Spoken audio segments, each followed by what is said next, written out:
O, tayo ang sa ating teksto. Makikita po sa Romans 8:28. Ang sabi ko dyan, alam natin na sa lahat ng bagay, gumagawa ang Diyos para sa ikabubuti ng mga umiibig sa Kanya at kanyang tinawag ayon sa Kanyang layunin. Paspusan ng Diyos ang Kanyang mga salita at pwede na sa Kanyang mga po. Kasi magpalang gabi po sa bawat sa atin.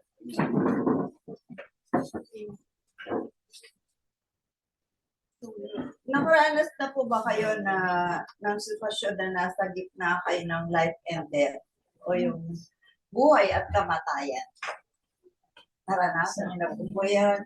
Na katulad ng nagkakasakit, di ko ba? Tinibigyan na ng tanin. So, life and death yun di ko ba? So, pagka ganun po yung sitwasyon po natin, ano kaya yung gagawin natin? Hintayin na lang ba natin yung kamatayan?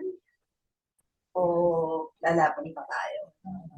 Nasa atin po yun. Dapat tularan po natin yung katulad ng ginawa ni Haring Ezekias. Nung sinabi sa kanya ni Samuel na mamamatay ka na, hindi ka nagkakalayo. Hindi po yan. Anong ginawa po ni Haring Ezekias? Lord, tayo natin sa second.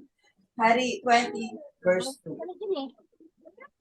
Hari, ikalawang Hari 20 verse 2.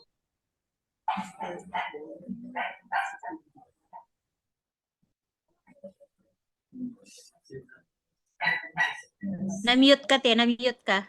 Ay, na-mute ako. Gumaling si Haring Ezekiel paharap sa dingding at nanalangin. So, tinanggap po ba niya yung sinabi ni Samuel na siya ay maghanda na, mamamatay na siya? O anong ginawa niya? Pray. Ayan po, yun po yun. Alam niya kung ano yung dapat niyang gawin, mag-pray. Sakali naman po kaya na mayroong magnanakaw na pumasok, huwag namang mangyari sa bawat sa atin. Na may dalang baril, di ba? Kadalasan may ganyan. Tututok sa'yo yung baril niya. Eh, may baril ka rin. Anong gagawin mo? Una ka bang magpaputok? O hintayin mong paputokan ka? Ano? Parang may tao dito? Ano gagawin nyo? Mauna ka magpaputok? O hintayin mo sa paputokan ka muna bago ka gumawa. Paano kung namatay ka na agad? Yun po yung mga sitwasyon na talagang hindi po natin maiiwasan na meron po talaga nagyayaring gano'n. At yun po yung pag-aaralan natin. Na ang topic natin ay do or die. Do or die. Do or die. So, do, gagawin mo ba? Magpapaputo ka ba? O mamatay ka na lang dahil pinaputokan ka. O, di ba? So, yun po. Yan po yung at pag-aaralan. Kasi nga may mga pagkakataon tayo na bakit tayo nagiging talunan. Kasi ayaw natin kumilos. Ayaw natin gumalaw. Kaya nauuna yung kalaban sa atin. Amen po ba? Amen. O, hindi bali na daw na mamatay na lumalaban. Diba? Kaysa namatay ka na lang na wala lang. Wala lang, hindi ka pala gumaban. O, di ba? Kaya do or die po talaga ang buhay. Tingnan po, hindi po pwede puro sarap. Meron po talaga gano'n. Na kailangan ko ano yung sitwasyon, ano yung problema, dapat kaya natin. Dapat hinaharap po natin. Amen po ba? Hindi yung dadaanin lang natin sa iyak. Although talaga namang, in reality, meron naman talaga mga problema mabibigat na parang hindi mo kaya. Pero, lagi po natin tandaan, lagi natin alalahanin, may Diyos tayo. Amen. Amen po ba tayo dyan? May tayo matatawagan tulad ng ginawa ni Haring Ezekias. Namatay po ba siya? 15 years ang binigay na extension ng buhay niya. Samantala sabi, maghanda ka na. Yung pagbuburulan mo, ayusin mo na. Pero ano lang ginawa niya? Like pray. Hindi po siya namatay. Binigyan pa siya ng Lord ng 15 years para po magsilbi pa. Kasi naging mabuti siyang hari. Naging mabuti siyang anak ng Diyos. Kaya pag tayo po ganon, makakahingi pa tayo ng extension sa buhay natin sa Lord. Amen. Well, siyempre, depende naman yan sa Lord. Meron po talagang kailangan po natin yung intercession na po. May banal na espiritu tayo, pinag-aaral na natin kaya para may tutulong po sa atin. All we need is the intercession, intervention ng ating Panginoon. Katulad na rin din ni Ananias, sa istorya naman ni Pablo. Po, si Pablo na una, na hindi pa siya nakakakilala sa Lord, talagang sobrang matindi siyang pinag-uusig ng iglesia. Pwede talaga pakain lahat yung mga Kristiyano that time kasi alam niya tama yung kanyang pananampalataya. Kaya po anong ginagawa niya talagang inuusig. Kaya naman may pangamba. Although Kristiyano si Ananias, andun yung pangamba kasi alam niya na kaya nandito sa lugar na ito yan si Pablo para hulihin kung anong gawin sa mga Kristiyano. Basahin po natin sa Gawa 9:30 to 14. Gawa 9 verse 13. Pero sumagot si Ananias, Panginoon, marami po akong babalitaan tungkol sa taong iyon na malapit siya sa inyong mga binabanal sa Jerusalem. Verse 14, narito sa mga Damas at ako na rin ang mga pari na Oh, ganun siya kalupit. Di po ba na talagang humihingi siya ng kapangyarihan sa authority para talaga pahuli, ipapatay, yung mga Kristiyano. Hindi pa siya nga po yung saksi siya sa pagpapatay kay Stephen po. Yun yung talagang sinisikap niya na wasakin talaga yung iglesia ng Diyos. Yun po yung trabaho ni Pablo before siya nakakilala sa Panginoon. Sabi nga sa Gawa 8:3, Babae 3. Samantalang sinikap ni Saulo na wasakin ang iglesia, pinapasok niya ang mga bagay-bagay at mga mananampalataya ay kanyang pinapanagkan at hindi ko maging lalaki man. Pero niya po talaga, di ba? Maisip mo ba yun, nagagamitin ng Lord si Pablo samantalang gano'n pa siyang magpapatay o kumalad ka. Sabi, di ba? Pinapasok niya yung mga bahay-bahay ng mga mananampalataya. Kinakaladkad at binibilanggo, lalaki, babae, bata, matanda. Wala siyang pinipili. Ganun po siya dati. Ako, talagang do or die situation, yung haharap ni Ananias pag nakipagkita siya kay Pablo. Pero, dahil alam niya, medyo siya, binarap niya yung do or die situation na yun. Napatay ba siya? Hindi. Ganun po. Ganun talaga ganun din yung naging sitwasyon ni Reyna Esther. Ganun din po yun. Ano naman po yung istorya ni Esther? Hiniling ni Mardoqueo yung kanyang pinaka-titiyo ba? Yun po, na mag-intercede siya between sa hari at sa mga Jews. Bakit? Ano yung ginawa ni Haman? Gumawa siya ng sulat para patayin lahat ng Hudyo. Kaya, ang sabi ni Mardoqueo sa kanya, mag-intercede ka, kausapin mo yung hari para tuloy pinag-aralan natin. Nawag sa tinataka ng singsing ng hari yung sulat or pausan, kakatupad talaga yun. Hindi pwedeng mabalik. Kaya po, takot si Esther na kumarap doon sa hari. Dahil may kautusan naman po yung hari na hindi pwedeng lumapit sa kanya o makipagkita sa kanya kung hindi siya pinapatawag. Although asawa siya, pero kailangan yung hari ang magpapatawad. Once pumunta ka doon, nakipagkita ka sa hari na hindi ka pinapatawad, patay. Ganun po yung pautusan ng hari. Kaya para kay Esther, do or die situation yun. Dahil hindi naman po siya talaga pinapatawag ng hari. Kaya andun yung hesitation niya na makipag-usap sa hari. Po. Pero sabi sa Esther 4:11, Esther 4:11, alam na alam ng lahat na walang itinatangi ang batas ng kaharian. Sino man lumapit sa hari, maging lalaki o babae, nang hindi pinapatawag ay papatayin. Maliban kung ipatong sa kanya ang gintong setro, 30 araw na akong hindi pinapatawag ng hari. Yun. So, yun po yun. So, na kailangan ipatawag siya. Pero, kaya yung hesitation nandun. Pero hindi tinanggap ni Berdoqueo yun. Hindi pwede. Bakit? Kahit naman makipagkita ka o hindi sa hari, dahil ka, papatayin ka din. Pati buong mo sa bahayan. Kaya ano nilang gawin mo? Do or die ka na. Makipagkita ka na. Yun yung gusto ni Berdoqueo. Di ba? Kasi talaga namang Hudyo siya. O di alam ng pare na Hudyo siya talaga eh. Kaya siya naging kasawa eh. Pero siyempre, malalaman din yun, mamamatay din sila. Makapagkita siya o hindi doon sa hari, mamamatay din siya. At buo niyang angkan. Kaya nireject ni Mardoqueo yung hesitation na yun ni Esther. Sabi niya, gawin mo o hindi, mamamatay ka rin. O di ko ba? So pagka ganun ang sitwasyon natin, mamatay ka rin. E di gawin mo na nga, Esther 4:12-14.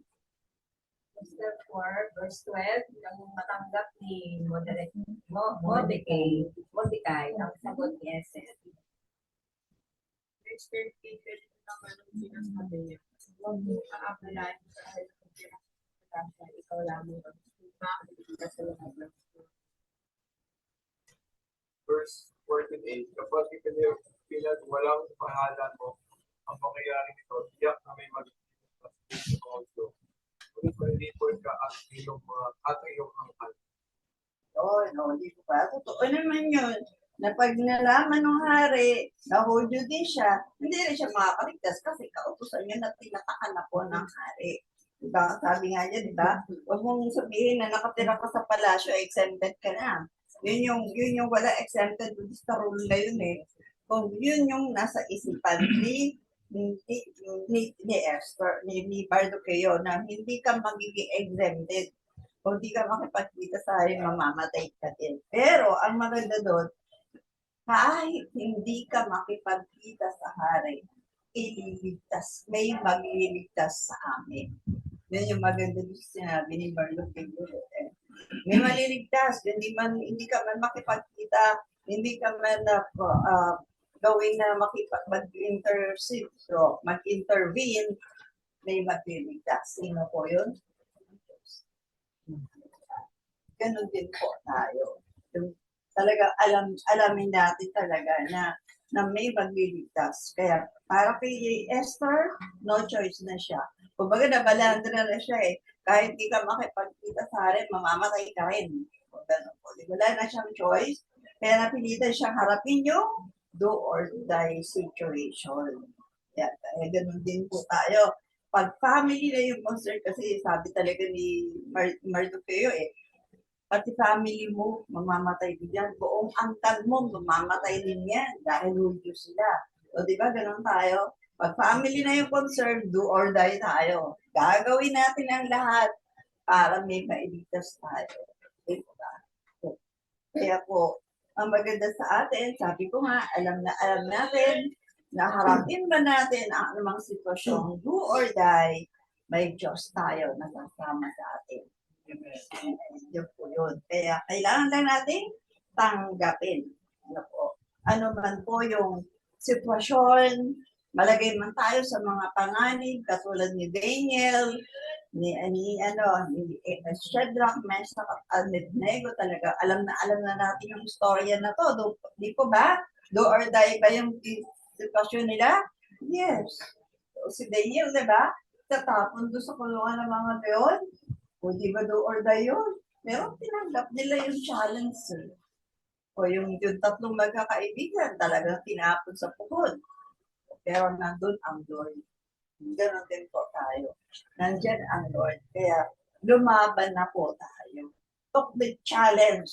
Face the situation. Do or die man yan. Dahil pinabayaan ba sila ng Diyos? Hindi. Ganon din tayo.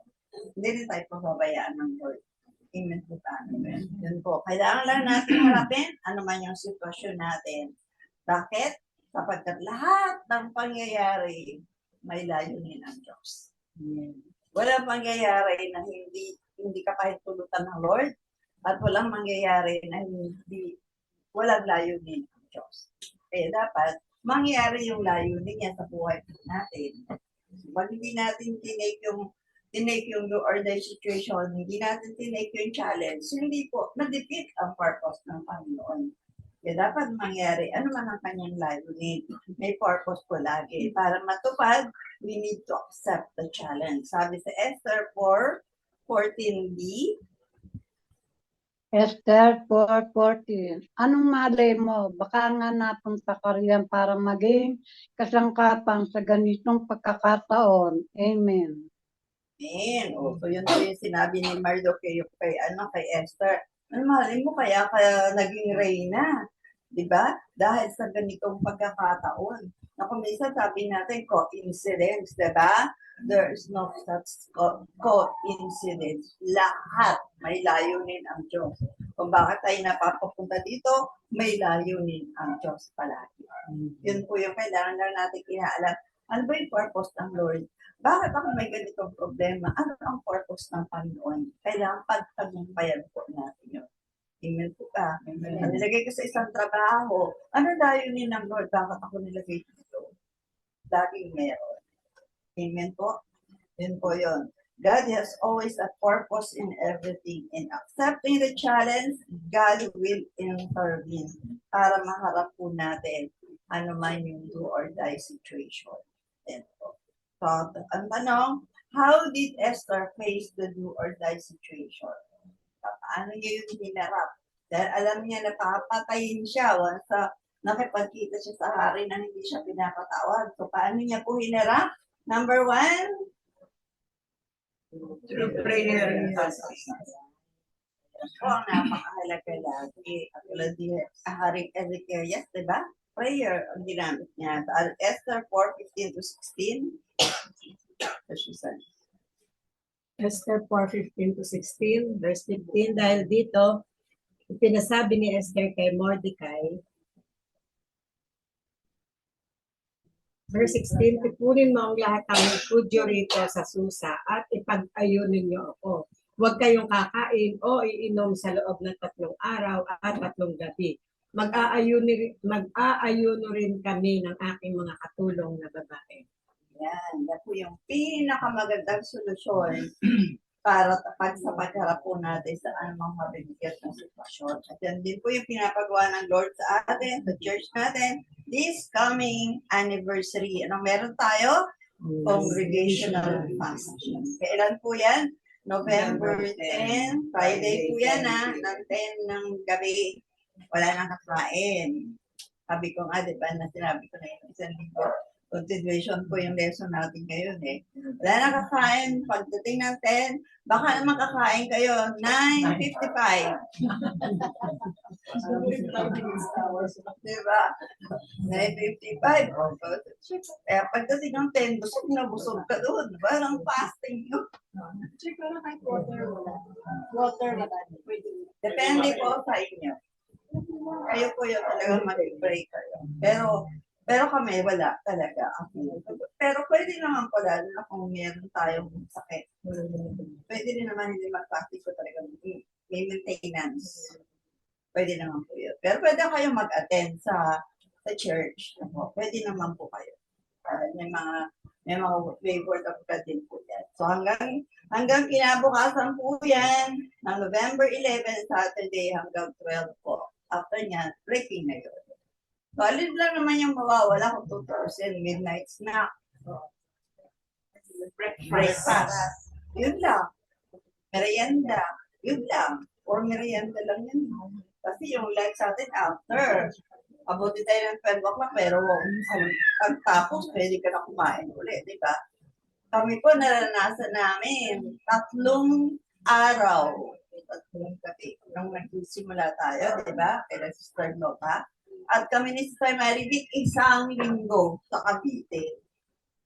Ang dami ni Sister Maribik. 1 linggo po yung fasting namin talaga. ano lang ininom namin? Buko juice. Opo, nagawa ko na yun.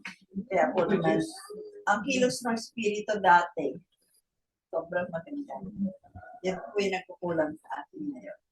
Kaya ngayon, di ba? Ano lang yung fasting? Eh kami nung pagka yung mahal na araw, yung Webes, Biyernes na yung fasting na po kami dati.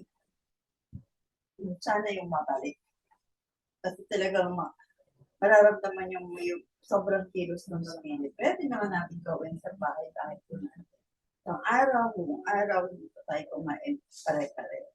Okay.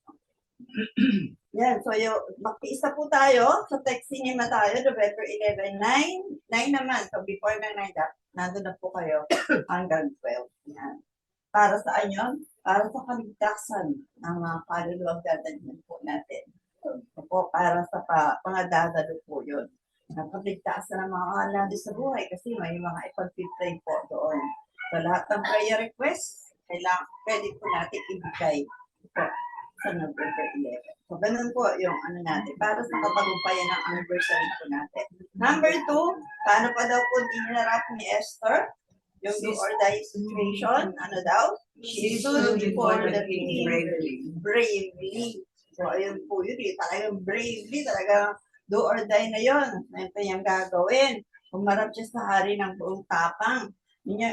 Pinasabi niya kay Mardoqueo yun, di ba, na after na mag-fast, haharap na ako sa hari. Kaya, yun na yung alam niya na pagtapos niya mag-fasting, tatapang na siya. So, kaya nagsabi na siya, sige, paso tayo. Sabi si Esther 4:16d. Esther 4:16. Pagkatapos, pupunta ako sa hari kahit ito'y labag sa batas at kung dapat akong mamatay. Ako nga ay mamatay.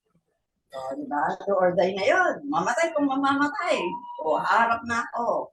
Yan po ang alam niya ang magiging resulta ng kanyang prayer and fasting. So, kaya ganun din po tayo. Na kaya tayo magpa-fast, meron layunin. Magiging matapang ka, matatanggap mo na kung ano man ang bigat ng sitwasyon, kaya mo nang harapin. Kaya kailangan po natin prayer and fasting. So, tumapa nga po siya, di po ba? Nakaharap siya ng wala na yung takot na mamamatay ako. Sabi niya, mamatay kung mamatay na eh. O dito ba? Dahil sa napaglabag nga niya doon sa kautosan. So, ganun din po ang Lord, no? Nagbibigay ng lakas ng loob sa atin. Basta nag-pray tayo, nag-fast tayo, para makayanan natin. Ano man ang pagsubok na dumarating po sa atin. Katulad ni David, di ba? Anong hinarap niya? Ano ba? Gulaya. Ang hinarap niya. Maliit, malaki. Ganun din po tayo. May malalaking problema. Dapat natin harapin. Amen po ba? Amen. Yeah, God can perform miracles pag marunong po tayo humarap sa bawat sitwasyon. Sabi nga yung God can turn around the bad situation into good. Yun po ang nagagawa ng Pag-ibig. Nakikilos ang Diyos kapag lagi po tayong nag-pray with fasting. Importante po yun. Di ba sabi nga sa text natin sa Romans 8:28?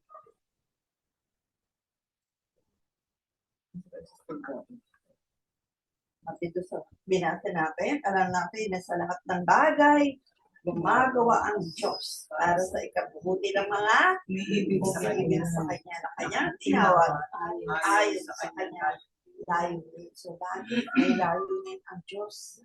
Yung hindi tayo basta nakapunta lang dito, na kahit pa sabihin natulak lang tayo papunta dito sa pananampalatayang to, may layunin pa rin ang Diyos. Dahil sa katagalan, siguradong malibigtas ka rin. Amen po ba? All things work together for good to those who love God. Mangyayari yung purpose ng Lord kapag matapang natin hinaharap o ano man yung pinapahintulot ng Lord sa atin. Yung anumang sitwasyon dumarating sa atin. Kaya napakahalaga po ng prayer and fasting. Para sa ating spiritual life, spiritual growth natin. Po, So, ang tanong, why? Bakit natin kailangan na mag-pray? Bakit kailangan natin mag-fast? Number one, pray natin sila siya sa God. Sabi nga, may purpose ang Lord.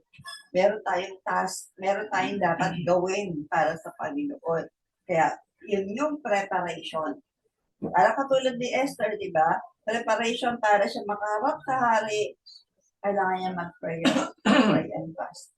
Ganon din po tayo. Kung ano man yung gusto ipagawa sa atin, para po mapagtagumpayan natin yun, kailangan natin ng prayer and fasting. The Lord Himself, siya mismo, bago siya nag-ministry, bago niya ginawa yung kanyang gagawin sa lupa, nag-fast po muna siya eh. Ilang araw, ilang gabi, alam niyo po ba? Sa Matthew 4:1 and 2. Mateo 4, verse 1 to 2. Pagkatapos nito, dinala ng banal na Espiritu si Jesus sa ilang upang tuksohin ang diabo. Verse 2, doon ay nag-ayo na si Jesus 40 days at 40. Hindi ko alam sa Tagalog ba? Babasahin mo na. Yun, diba? Binila siya sa ila para tuksohin ng diablo eh. So talagang meron talagang problema. Pero anong ginawa niya? 40 days, 40 nights, hindi ba nalang in-fish? Nag-fasting siya. Nagtagumpay ba ang Lord? Yes. Ano ginawa ng kaaway after na siya kung ano-anong pagkagawin po sa kanya. Panilayasan siya eh. So after that, after niya mag-fast ng 40 days and 40 nights, miracles after miracles ang nagawa ng Lord. Bilang tao, di ba, nagawa niya po. Nakapagpalayas ng mga demonyo na mga inaalihan, nagpagaling na iba't ibang may sakit, di po ba? Sapagkat yun po yung ginawa niya. Bago siya nag-ministry, nag-prayer and fasting po. Mabanan din po yung mga alagad, di ba? Mission accomplished din lahat sila eh. Talagang grabe yung mga miracles na nagawa ng mga alagad, di po ba? Sobrang talaga yung mga pagpapalayas nila ng demonyo, pagpapagaling ng may sakit. Ano yung ginawa ng Lord na gawa ng mga alagad at magagawa rin natin. Naniwala po ba kayo? Yes. Prayer and fasting lang po yung pusin doon. Dahil lagi din sila nag-aayuno eh. Basahin natin sa Gawa 13:2-3. Habang sila ay nag-aayuno at sumasama sa sinabi sa kanila ng Espiritu. Ninyo sila Bernabe at Saulo, sila pinili ko para sa aking gawa. Higaan ko sa kanila. Verse 3, pagkatapos nilang mag-ayuno at manalangin, pinatong nila sa dalawa ang kanilang mga kamay at like pinalakad na. Habang tayo po ay nananalangin, habang tayo ay sumasamba, habang tayo ay nagpa-fasting, nakamasid ang Lord. Nakatingin siya sa atin talaga kung sino ba yung pipiliin sa atin para maglilingkod. Sino ba yung maglilingkod sa kanya? Kaya sabi niya, diba, napili niya yung dalawa eh. After nila nung mag-pray, yan, i-anoint nyo yan, gagamitin ko yan. So, ganun din po tayo, kaya maging sensitive po tayo sa pagpapast na rin sa Sabado. Baka may mga tatawagin po, itatap ng Lord sa inyo, sundin po dito. Pero po ang Panginoon. Ako ano yung papagawa niya, itatap niya po tayo, maging sensitive po tayo para makapaglingkod tayo sa Lord. Hindi po tayo palagi taga-upo lang, taga-pakinig, kumahayo po ang anak ng Diyos. Amen po tayo dyan. Ayan. Number 2, para bakit daw po natin kailangan mag-fast to empower us to overcome Satan and his scheme. Pinag-aralan na natin yan. Kaya ba natin si Satanas? Kaya ba natin yung kanyang mga alipores? No. Hindi natin kaya yun. Pero pag tayo po ay nag-pray, nag-fast tayo, nasa natin na yung Holy Spirit, in-anoint na tayo, wala namang much ang kaaway. Yun po yun. Kaya tayo piniprepare. Ako, ini-empower po talaga tayo. Pinag-aralan na natin na nakaraan, di ba? yung empowerment ng Holy Spirit. Once may power tayo, we can cast out all demon spirit. May authority na tayo na binigay ng Lord. Amen. Kaya dapat po yun, na-overcome po natin lahat. Nagtatagumpay po tayo sa tukso ng demonyo. Because yun po yung power na nabibigay ng prayer and fasting sa atin. Katulad nga ng Lord, after niya pray and fasting for 40 days, ano sabi sa Matthew 4:11? Pagkatapos, iiwan siya. Ganun din po tayo. Walang magagawa ang diablo, iiwanan po tayo. Pag tayo po ay, kumbaga, babad. Diba? Katulad ni diba? Ni Daniel, bakit hindi siya kinain ng mga leon? Bakit hindi siya pinatay ng leon? Eh kasi diba, nanalangin siya. Bago siya ihulog doon, nanalangin siya. Pero po yun po yung resulta po. Pag tayo po ay mapanalangin, mapag-ayuno tayo. Bigyan tayo ng power and authority. Sabi nga, tatapakan mo lang underneath our feet, di ba pa, ganun ang gawa ng Panginoon sa atin. Pero dapat, fully charged tayo. Ano yung mag-charge sa atin? Prayer and fasting. Hindi po tayo pwede basta-basta na lang susugod nang wala tayong ginawa, hindi tayo nag-pray, hindi tayo nag-fast, susugod ka kung saan-saan. Kahit anong problema po yan, di ba? Once hindi ka nag-pray, hindi mo masusolve yun. Kailangan natin yung power ng Holy Spirit. Yung power na mula sa Panginoon. Sabi sa Matthew 17:21, Mateo 17:21, ngunit ang ganoong uri ng masamang espiritu ay mapapalayas lang sa pamamagitan ng panalangin at pag-ayuno. diba? Kasi ano po ba yung mga masamang espiritu na nakakalaban po natin? Principalities. Talagang mga pinuno, hindi po ba? Kaya hindi mo siya basta-basta mapapaalis kung wala po tayo prayer and fasting. Kaya mahalaga po na lagi tayo. Yan po, nasa ganon, wala po siyang magagawa. So, kilala kasi ng demonyo kung sino yung mga anointing. So, sino po yung talagang babad sa prayer and fasting. Kilala ng demonyo. Basahin po natin. Gawa 19, 13, and 15.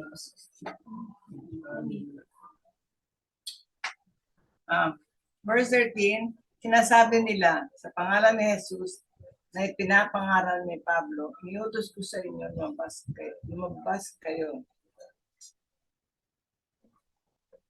Verse 15, subalit sinagot sila ng masamang espiritu. Kilala ko si Jesus, kilala ko rin si Pablo, ngunit sino ba kayo? Verse 16, at sila'y nilundag ng lalaking sinasapian ng masamang espiritu, tinali silang lahat at malubhang sinaktan. Ano pat hubad at sugatan, silang tumakas sa bahay na iyon. Diba? Sabi mo sa mga espiritu, sabi ng demonyo, si Jesus kilala ko, si Pablo kilala ko, sino ka para palayasin mo ko? Kaya kilala po tayo. Kaya pag tayo po yung nagpalayas, na talagang puspos po tayo, lalayas. Pero kung hindi, anong ginawa? Sinunggaban sila Kaya yun po yung papakaingat-ingatan po natin. Once hindi po tayo basta-basta, kailangan tayo ay babad sa panalangin, babad sa payuno. Dahil delikado po, no? Delikado. Be sure the power ng Spirit nasa atin. To overcome Satan and his minion upang hindi tayo maging talunan. Kundi winner tayo lagi. Amen po ba? Amen. Number 3, ano pa daw po? Bakit natin kailangan mag-pray and fast? Maganda. Nababago po tayo. Yung ating pag-uugali. Natututo tayo magpakumbaba una sa Diyos. Na kaya nating manghingi ng tawad, kaya nating aminin yung mga kasalanan po natin sa Panginoon. Yun po yung nagagawa ng pagpapast po natin. Sabi sa po ng Samuel 7, 5, and 6. Pagkatapos sinabi ni Samuel, Unang Samuel chapter 7 verse 5 to 6. verse, ano yun, verse 7? Verse 7, pagkatapos sinabi ni Samuel sa mga Israelita, magtipon kayong lahat sa Mispa at ipapanalangin ko kayo sa Panginoon.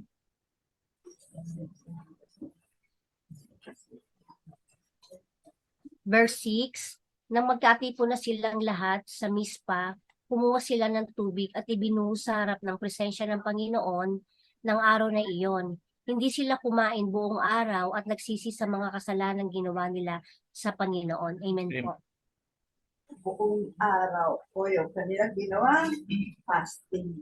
Dahil nakilala nila, nalaman nila yung kanilang mga pagkakamali sa Lord, ang kanilang kasalanan. Kaya po yun, nag-fasting sila for 1 day. At yung pagkapakubaba nila sa kanto.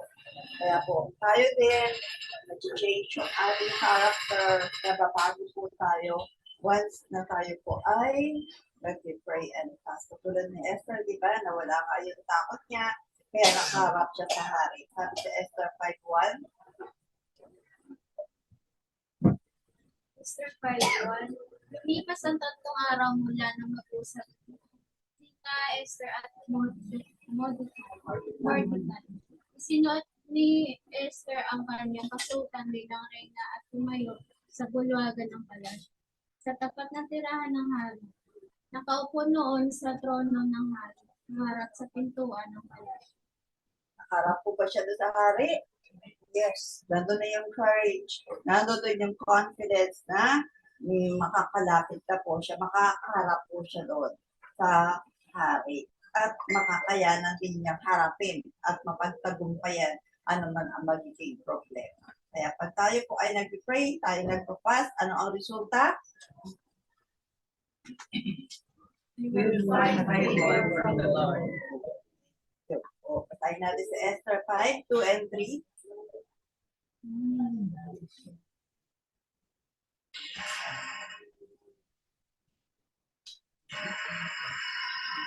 Esther 5, 2 Esther and 5, 3. Sige, Mare, ka na po. Esther 5, verse 2 and 3. Verse 2, malugod siya ng makita ni Esther at itinuro niya rito ang kanyang gintong setro. Lumapit naman si Esther at hinit po ang dulo ng setro. Verse 3, itinanong ng hari, bakit aking reyna? Sabihin mo ko ano ang ibig mo at ibibigay ko sa iyo, kahit ang kalahati ng aking kaharian. Amen. O, dito ba? Pinapatay ba siya? Hindi mo siya pinatawag, pero yung hari binali niya yung kautusan dahil hindi siya pinapatay. Ano pa? Favor ang nakuha niya mula sa hari. Hindi lang siya, nalugod yung hari nung nakita siya. Nung hindi na siya pinapatawag, pero nung nakita siya, nalugod. Sa ibang version, tuwang-tuwa yung hari. Yun po yung nangyari. At hindi lang yun. Ano sabi? Anong ibig mo? Ibibigay ko sa'yo kahit ang kalahati ng aking kaharian. Diba? Sobrang favor. Bakit? Hinirap niya yung do or die situation. Hindi siya natakot. Para ano? Sa kapakanan ng mga Hudyo. Yun ang purpose nun eh. Para maligtas yung mga Hudyo. Kaya ginawa niya po yun. So, yun yung nangyari po. Diba? Na nakuha niya yung favor sa hari. At tayo, hindi tao, kundi Diyos. Sa Diyos tayo makatanggap ng favor. Once na hinaharap natin. Kasi di ba ang Diyos yung nag-aalaw eh. Hindi naman ang Diyos nagbibigay ng problema sa atin. Pero inaalaw niya. Kailangan lang natin tanggapin. Pag hinarap natin yon, may favor tayo sa Lord. Amen po ba? Para lumapit tayo sa Kanya eh. Kaya niya pinaalaw yan para manalangin ka, para mag-fasting ka. Pag nanalangin ka, ano sabi niya? Tutugunin ka niya eh. Amen po? Amen. Yun po yun. Na dapat, nakukuha po natin yung favor ng Lord. He will deliver us and all the people that we want to be saved. Katulad sa fasting natin, sino ba yung gusto kong i-save? Sino yung gusto nating madala sa Lord? Yun po, yung purpose natin dapat makapagdala ng Lord. Di man natin madala sila personally, maipag-pray po natin sila, lalo yung mga nasa malalaki. Lugar, di po ba? May tataas sila sa panalaki. So, nalulugod natin ang Diyos kapag nagagawa natin yung gusto niya na manalangin at mag-ayuno. Ang paalala lamang po ng Diyos, kaya ngayon maaga, pinapaalalahanan na tayo ng Lord na kung mananalangin tayo, mag-aayuno tayo, be sure na hindi pakitang tao lang. Basahin natin yung last verses natin sa Matthew 6:16. Verse 16, ano po sabi? Basahin natin. Kapag nag-aayuno kayo, huwag ninyong tularan ang mga ipakitang tao. Kapag hindi mag-ayos ng sarili para ipakita sa mga tao na nag-aayos sila. Ang totoo, pinagagatan nila ang kanilang ayaw ng Lord yung gano'n. Mag-aayuno ka nga, pero pamamalita ko, ay nag-aayuno ako, sister. No, di ko ba? Ayaw ng Lord yung pakitang tao lang yun. So, ano sabi ng Lord? Tinanggap na nila yung ganting pala ba o ganting palo? Siyempre, ganting palo yun. Hindi ganting pala, di ba? Verse 17. Sa halip kung mag-aayuno kayo, maglamos at ayos kayo ng sarili. Yun ang gusto ng Lord. Kaya pagpunta po natin sa gawain, sa Sabado, nakaayos po tayo. Ha? Hindi yung parang mamamalengke lang tayo. Di po ba? Sino ba kakatagpuin natin? Katulad ngayon. Dapat talaga nakaayos po tayo eh. Kasi kakatagpo natin sino? Lord. Kaya dapat lagi po tayo nakahandang kumarap sa Lord na maayos talaga po tayo. Kahit di tayo nagpa-pray and fast, nagpa-fasting, nagpa-pray tayo. Di ba? Kaya dapat nakaayos. Verse 18, bakit natin gagawin? Upang hindi malaman ng tao. Kayo, maliban sa inyo, ama na hindi nakakita.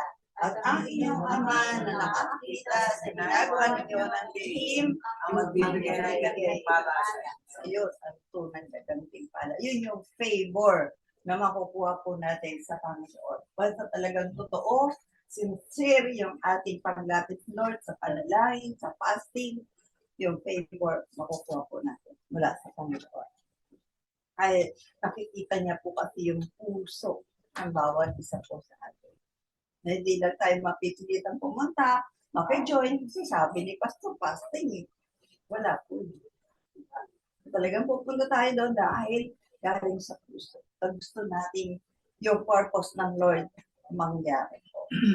Alam ng Lord yung motibo natin. O, kung tama yung motibo natin, ang sabi niya, may gantimpala. Siyempre, kapag mali kasi hypocrites po yung nagpapakita ng pakita tao. So let's continue to intercede through prayer and fasting in a right way. Dapat tama yung pamamaraan natin para maging acceptable and pleasing sa Panginoon. Kaya kung gusto po natin na mangyari yung purpose ng Lord sa buhay natin, ang dapat natin gawin, pray and fast. Tapos, lalo ngayon, matatapos na yung 2023 hanggang 3 linggo na lang tayo. Hanggang November lang po tayo. Po, alamin na po natin, ano ba yung purpose ng Lord for 2024? Pagkas na po tayo siya. Amen po ba? Amen po kayo dyan? Amen. Nagpala po ba kayo ng Lord? Amen. Hindi po tayo